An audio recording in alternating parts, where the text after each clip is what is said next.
세 번이라고 여러분 많이 들어보셨죠? 3번. 뭐든지 해도 3번은 또 해야 직성이 풀리는 또 우리 한국 사람들의 정서를 나타내는 말인데요. 제가 왜 이 말을 할까요? 예, 이 말을 하냐면 제가 새벽에 지금 우리 사랑하는 성도님들의 3일째 지금 딱 보고 있기 때문에 보는 날이어서 제 이제 바람은 딱 이 3일로 새벽 서일과가 끝나면 좋겠다 이런 마음으로 제가 지금 좀 사족을 달아봤습니다. 그리고 저는 이제 또 우리 성도님들께 죄송스러운 마음인데요. 왜냐하면 제가 첫날 새벽에 좀 말씀을 너무 짧게 전한 것 같더라고요. 그래서 좀 죄송했고, 또 둘째 날 새벽은 왜 또 설교 말씀이 또 길어진 것 같아가지고 또 죄송한 마음이 있고, 그 다음에 이제 또 이제 죄송한 것은 제가 오늘로서 3일째 똑같은 옷을 입고 이제 이렇게 강단에 서서 또 여러분한테 또 죄송한 마음이 있습니다. 근데 제가 이렇게 새벽에 입고 깨끗이 놔뒀다가 또 입고 오니까 이해해 주세요. 그래서 처음에 우리 목사님이 저한테 이제 설교를 요청을 하셨을 때 이제 당연히 걱정을 하죠. 어떤 말씀을 전해야 될지 걱정을 하는데 솔직히 제가 입을 옷을 걱정을 했어요. 옷을 뭐 입어야 되지? 이 걱정이 들더라고요. 옷 걱정을 하고 그 다음에 또 화면에 얼마나 또 얼굴이 크게 나올까 뭔가 쓸데없는 걱정을 하는 거예요. 그래서 참 별 걱정을 그렇게 했어요, 제가. 그래서 이것은 어떻게 보면 보여지는 거잖아요. 사실 보여지는 것은 본질이 아니고 비본질적인 것인데 제가 이제 그럼에도 불구하고 내가 비본질적인 것에 더 신경을 쓰고 산다라는 것을 제가 이번 또 이런 체험을 통해서도 경험하게 됐고요. 이제 우리가 어제 나눴던 말씀처럼 내가 쓸데없는 또 무익한 염려를 하는 그런 사람이구나, 그런 어리석은 모습이구나 하고 여러분 앞에 고백을 드립니다. 제가 오늘 살펴본 그 말씀은요, 이것도 마찬가지인 것 같아요. 본질이 아닌 비본질적인 형식적이고 율법적인 계명들을 지키는 것이 마치 영생으로 들어가는 것이라고 착각하는 부자 청년의 이야기입니다. 그래서 오늘 본문에 나오는 부자 청년의 모습을 통해서 하나님의 율법과 계명을 나름대로 지키고 살았어도 그것이 그 부자 청년을 구원하지 못한 그런 안타까운 이야기를 통해서 우리의 모습을 재조명해 보는 시간을 갖고자 합니다. 그렇다면 오늘 본문에 나타난 부자 청년의 질문과 예수님의 대답을 통해 부자 청년의 진짜 속마음이 무엇인지 들여다보는 시간을 갖도록 하겠습니다. 첫째로 부자 청년은 이기적인 목적을 가지고 예수님을 찾아갔습니다. 오늘 본문 16절을 보면 어떤 사람이 주께 와서 이르되 선생님이여 내가 무슨 선한 일을 하여야 영생을 얻으리까? 라고 예수님께 물어봅니다. 부자 청년이 예수님을 찾아간 목적은 영생을 얻는 방법이 궁금해서였습니다. 이처럼 부자 청년은 분명한 목적을 가지고 예수님을 찾아갔습니다. 그런데 이 부자 청년과 비교되는 다른 부자가 있는데 혹시 여러분들이 아실까요? 성경에 나온 이 부자 청년 말고 누굴까요? 우리 김춘남 고사님 아실 것 같은. 맞아요. 그 목사님 너무 멋져요. 키 작은 사람 맞아요. 삭개오예요. 누가복음 19장 2절을 보면요, 삭개오를 세리장이요 부자다 이렇게 소개를 해요. 그리고 이어지는 3절에서 그 삭개오 행동이 나오는데요, 이 삭개오 행동을 부자 청년과 완전히 다른 모습을 보여주고 있어요. 말씀에서 삭개오는 예수님이 어떤 사람인가 하여 보고자 했다 이렇게 기록하고 있습니다. 그러니까 삭개오는 어떤 이기적인 목적을 가지고 예수님을 찾아간 것이 아니라 예수님이 그냥 보고 싶었어요. 그냥 보고 싶어서. 그런데 우리가 잘 아는 대로 우리 권사님이 방금 말씀하셨죠. 삭개오는 키가 작았어요. 작았기 때문에 뽕나무에 올라갔잖아요. 뽕나무에 올라가서 이렇게 예수님을 본 거예요. 그리고 그 모습을 본 예수님이 삭개오를 먼저 부르셔서 뽕나무에서 내려와라 이렇게 말씀하셔요. 그리고 내가 오늘 너희 집에 유하겠다 이렇게 말씀해 주셔요. 이런 삭개오 모습은 오늘 본문에 등장하는 부자 청년의 모습과 매우 다르고 상반된 모습을 보여주고 있습니다. 그리고 본문에 등장한 부자 청년은 삭개오처럼 이름과 직업이 명시되어 있지 않아요. 그냥 어떻게 되어 있냐면 어떤 사람, 그 다음에 청년 이렇게만 기록되어 있어요. 그래서 이 청년이 나중에 보면 재물이 많음으로 근심하고 떠난 후에 예수님께서 부자가 천국에 들어가기 어렵다고 그 말씀하신 것을 토대로 해서 우리가 부자 청년이라고 이렇게 그냥 부르는 거죠. 그렇죠? 우리가 그걸 부르는 거지. 이 부자 청년의 이름, 직업, 신상 정보가 전혀 기록되어 있지 않아요. 그래서 이렇게 기록되지 않다라는 것은 이 부자 청년의 이 이야기를 끝으로 해서 예수님과는 아무런 상관이 없는 삶을 살았다는 의미일 수도 있다는 것입니다.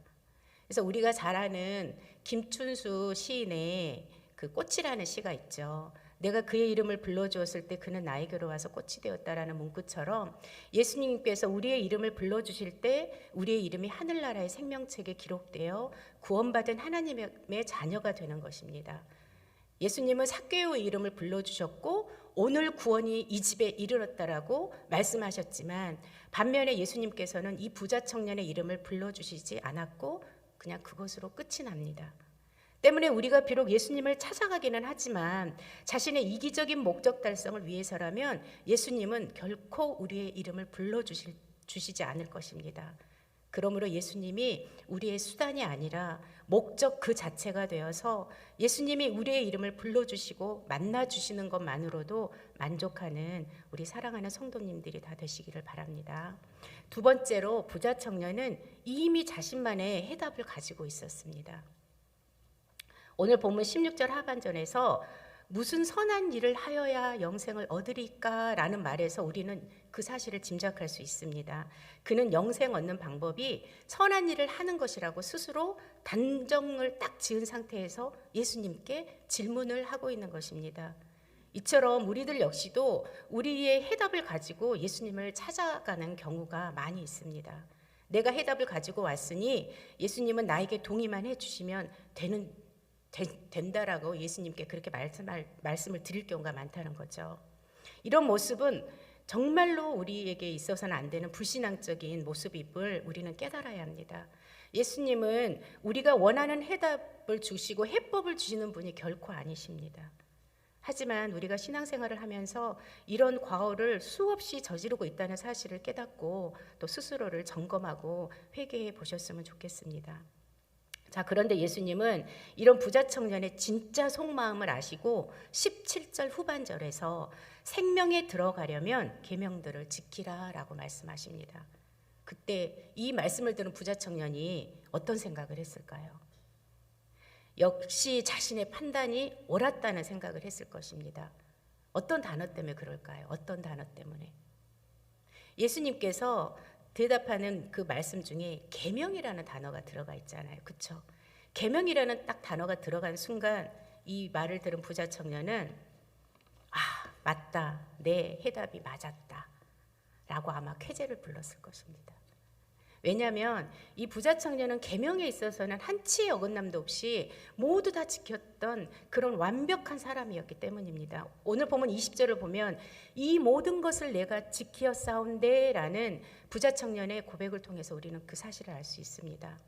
아마 여러분도 신앙생활을 하면서 한 번쯤은 이런 경험을 하셨을 것입니다. 제가 목요일 새벽에 요나서 말씀을 전했는데요. 요나가 여호와의 얼굴을 피하려고 다시스로 도망가려고 욥바로 내려갔는데 무엇이 기다리고 있었습니까? 마침 다시스로 가는 배가 기다리고 있었습니다. 그래서 요나 역시도 오늘 본문에 등장한 부자 청년처럼 쾌재를 불렀습니다. 그리고 자신의 생각과 판단이 역시 옳았다고 느끼며 그 배에 올라탔습니다. 우리들도 우리의 생각과 행동에 정당성을 부여해주는 마침이라는 일들을 경험할 때가 너무나 많이 있습니다. 그리고 그것이 예수님의 해답이라고 착각하고 선택하는 어리석은 행동을 할 때도 있다는 사실을 깨달아야 합니다. 그러므로 예수님의 말씀을 곡해해서 자신이 원하는 대답을 받았다고 착각하지 말고 오히려 부끄러운 내 속마음이 예수님께 들켰다는 사실을 깨닫고 끝까지 예수님의 말씀에 경청하는 우리 사랑하는 성도님들이 다 되시기를 바랍니다. 이제 세 번째로 부자 청년은 재물이 많아서 예수님의 말씀을 듣고 근심하며 예수님 곁을 떠납니다. 예수님에게 계명을 지키라는 말을 듣고 쾌재를 부르며 이 모든 것을 지켰다고 당당하게 말한 부자 청년은 이제 마지막 활용 정점을 찍으려고 합니다. 20절 후반절을 보면 이 모든 것을 내가 지키었사온데 아직도 무엇이 부족하니까? 라는 질문을 예수님께 던집니다.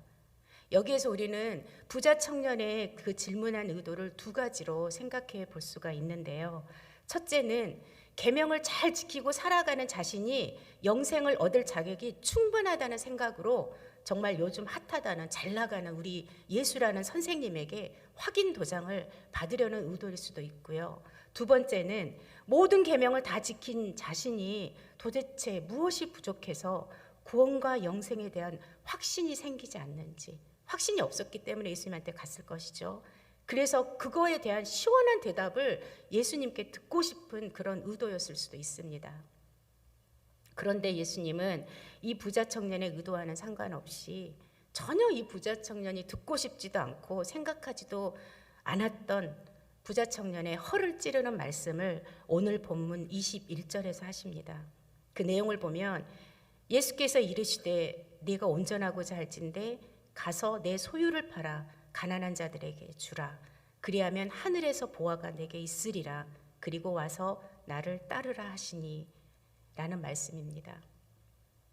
이미 예수님은 이 청년이 부자라는 사실을 아셨고 또 어떤 목적과 고민을 가지고 당신을 찾아왔는지도 아셨습니다.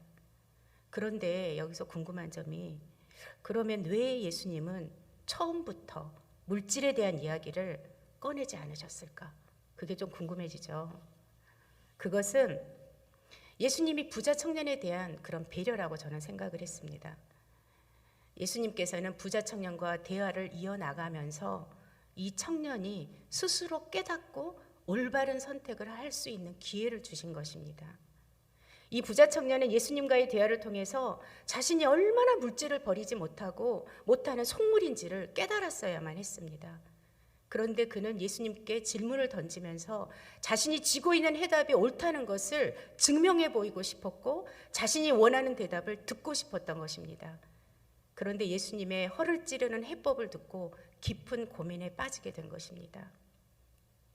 어쩌면 이 부자 청년은 차라리 예수님을 찾아가지 않는 편이 더 나았을지도 모릅니다. 그런데 예수님께서 부자 청년에게 하신 말씀을 우리가 다시 한번 잘 살펴보면 소유를 다 팔아 가난한 자에게 주라라고만 말씀하신 것이 아니라 그 뒷부분에서 그 결과로서 하늘의 보화가 내게 있을 것이고 와서 나를 따르라고 예수님은 말씀하셨습니다. 하지만 딱 부자 청년에게 꽂힌 말은 무슨 말이냐면 하늘의 보화도 아니고 나를 따르라는 말도 아닙니다. 무슨 말이었습니까? 소유를 다 팔아서 가난한 자에게 주라는 말에 꽂혀버린 거예요. 이 부자 청년에게. 우리들 역시도 예수님께서 우리들에게 들려주시는 말씀에서 더 값지고 의미 있는 말씀은 무시하고 예수님께서 나에게 희생하고 손해보라는 말에 꽂혀가지고 어리석은 선택을 할 때가 정말 많이 있음을 고백합니다. 저부터서도 그런 것 같습니다. 근데 정말 우리가 영원히 썩지 않을 그런 하늘 보화, 예수님을 평생 따를 수 있는 특권을 우리가 놓쳐버린다는 사실이 그게 얼마나 안타까운 일인지 여러분들이 생각해 보셨으면 좋겠습니다. 결국 이 부자 청년은 예수님이 주시고자 했던 그것의 가치를 제대로 깨닫지 못하고 어리석은 선택을 하게 됩니다. 그리고 이 부자 청년의 스토리는 성경에 기록되어 후대의 길이 남을 그런 믿음의 선진으로서의 한 페이지를 장식하지 못하고 안타깝게도 정말 자신이 원했던 영생도 보장받지 못하고 이 페이지를 끝으로 영원히 사라져 버립니다. 이제 부자 청년이 예수님의 물질 포기에 대한 권면을 듣고 근심하면서 떠난 이후에 예수님은 제자들에게 이런 말씀을 하십니다. 낙타가 바늘기로 들어가는 것이 부자가 천국에 들어가는 것보다 쉬울 것이다.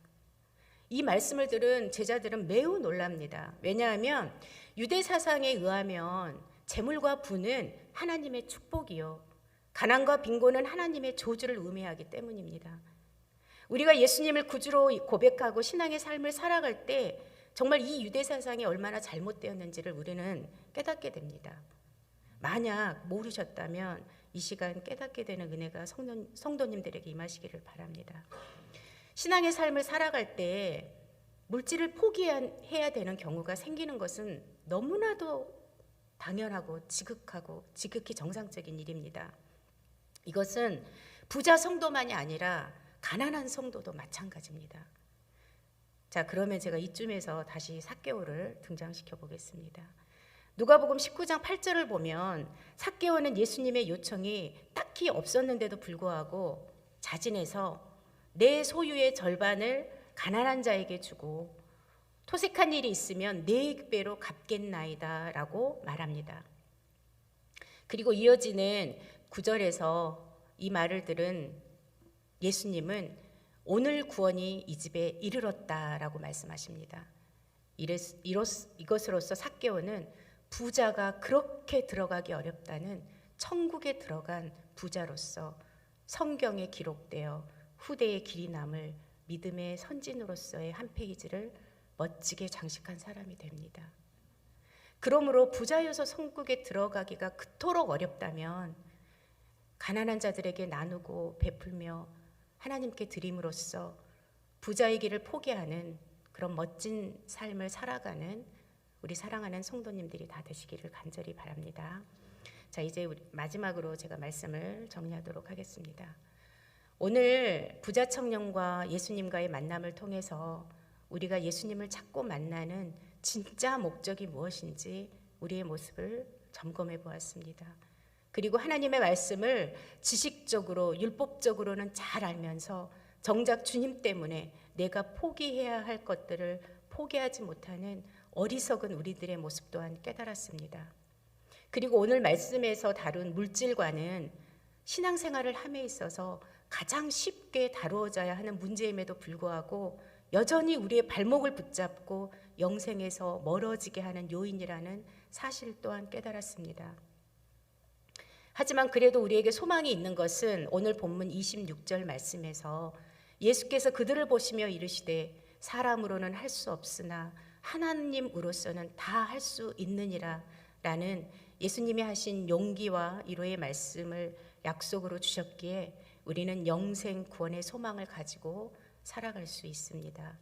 그러므로 물질로 인해 예수님을 떠나는 어리석은 부자 청년과 같은 모습이 아니라 삭개오처럼 예수님을 인격적으로 만나서 구원을 약속받고 소망 중에 살아가는 사랑하는 친구교회 성도님들이 다 되시기를 예수님의 이름으로 축복합니다. 다 함께 기도드리신 후에 주기도문으로 예배를 마치겠습니다. 사랑의 하나님, 우리의 모습이 부자 청년의 모습은 아닌지, 그래서 혹시나 우리 역시도 구원과 영생에서 멀어져가는 삐뚤어진 신앙의 삶을 살아가고 있지는 않은지 두렵습니다. 이 생에서는 물질을 통해서 온전하고 싶고 내세에서는 영생을 통해서 온전하고 싶었던 두 마리의 토끼를 다 잡으려고 했던 욕심 때문에 구원에 대한 확신도 갖지 못하고 근심에 빠지는 어리석은 부자 청년과 같은 삶을 살지 말게 하시고 순수하게 예수님 한 분만을 보기 위해서 뽕나무로 올라간 삭개오의 이름을 불러주신 예수님이 우리를 친히 찾아오셔서 우리의 이름을 불러주시며 우리를 만나 주시옵소서. 그래서 예수님을 통해 구원의 약속을 받은 자들로서 물질에 발목이 잡혀서 꼼짝 못하는 삶이 아니라 물질에서 해방되어 영생 구원의 소망을 붙들고 반드시 승리하는 신앙의 삶을 살아가는 우리 모두가 되게 주시옵소서. 예수님의 이름으로 간절히 기도합니다. 아멘.